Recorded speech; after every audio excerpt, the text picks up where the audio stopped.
All right, so why am I always talking about how evil the church is? Okay, so church has nothing to do with a gathering, a meeting, a assembly, the ecclesia. Church is church. Church comes from Circe. Circe is the Grecian goddess who gave people to drink from the cup. Sound familiar? Yes. In Revelation, there's a whore sitting on a beast with 7 heads.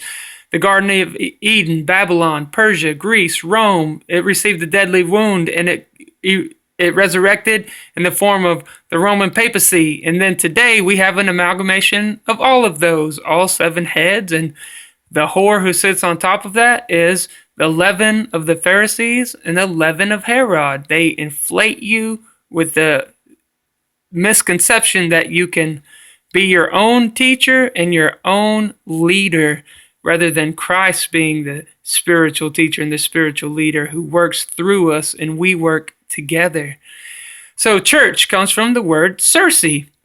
Church, public place of worship. Well, we are the gathering, so this just has nothing to do at all with anything to do with what the scripture's talking about. King James made them use this word. In his third edict, he said, you will use the word church and not gathering or assembly or congregation or anything like that. You will use the word church because I'm a Roman Catholic supporter since I'm the head of the Church of England and I understand the link between government and church, and I'm going to be in charge of that.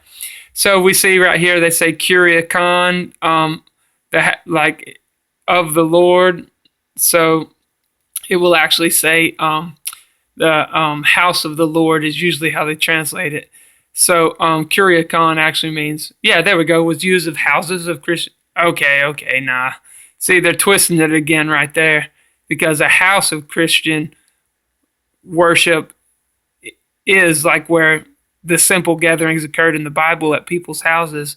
But these places out there, they call it the Lord's house. Kyriakon means the Lord's house. So this etymology is actually poor because they're trying to make people understand that they should be going to church, which isn't even a biblical concept. You can't go to something that you are.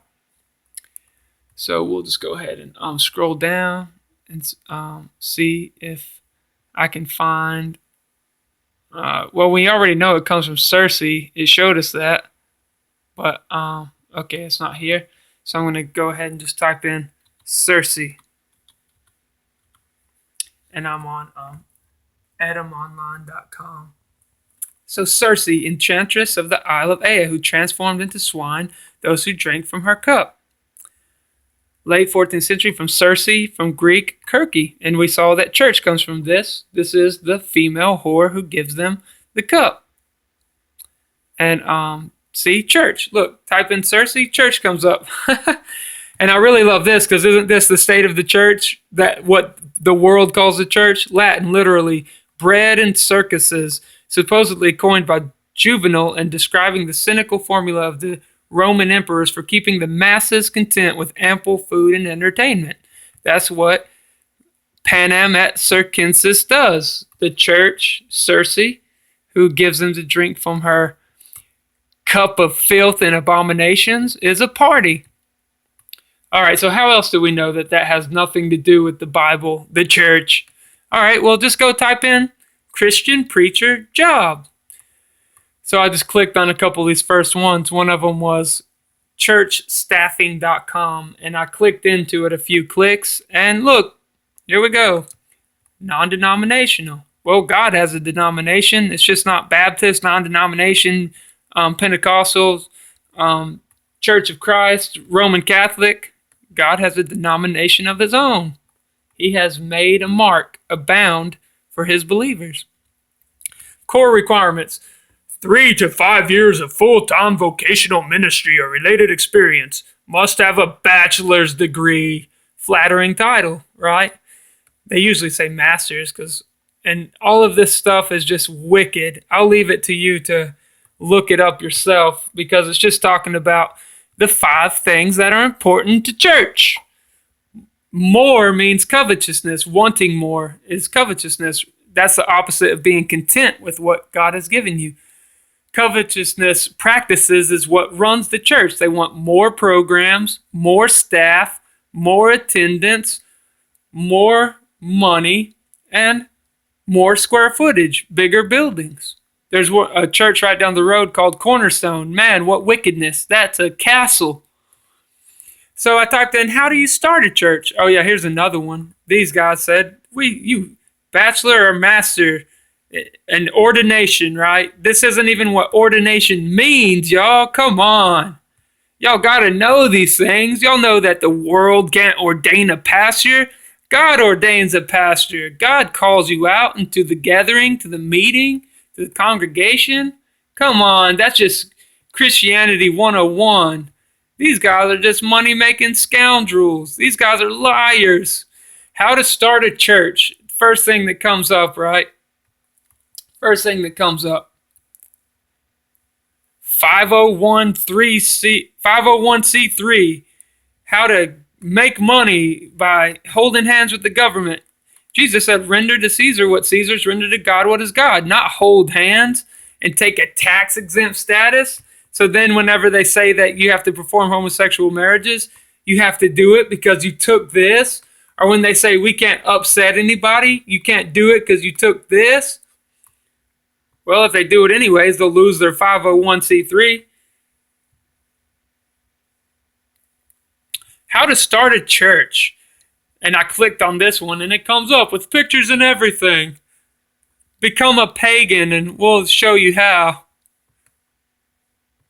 How to start a church. A church is a spiritual community that comes together in common fellowship.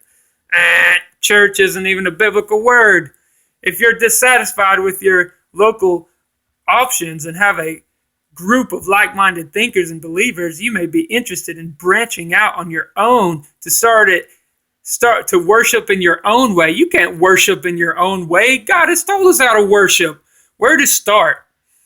Question mark. How about with going to God in prayer? That's a good place to start, and studying His Word, because it comes alive and we know it's active today, and it has nothing to do with any of this. You can learn to begin the early and informal processes and plan for an incorporated community, apply for legal status, and expand your church in the community.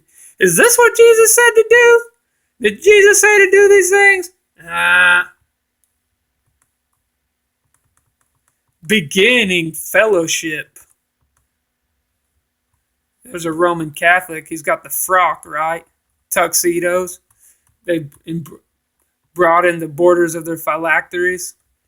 Start a home spiritual discussion group. Before you attempt to file for non-profit status and make your church official, it's best to establish a somewhat sizable and united fellowship of people with similar beliefs to undergo the process together. Start talking with like-minded people and getting together on a regular basis. The IRS requires you to have 3 founding members who are not related by blood or marriage. Okay, so I'll let you study this stuff on your own. This is all wickedness. Financial aims, your commitment, your location. This is all, look at this guy. He's a Roman Catholic. Nothing to do with the Bible. Nothing. Look at this. Church bylaws. That's called a hypocrite. When you start making your own laws and a statement of belief, this is all wickedness, guys. These buildings out here, no oneness. They cause division. Complete wickedness. All right, well, I hope that helps y'all and has been informative. But y'all take it easy, and I hope y'all enjoyed the study. Bye.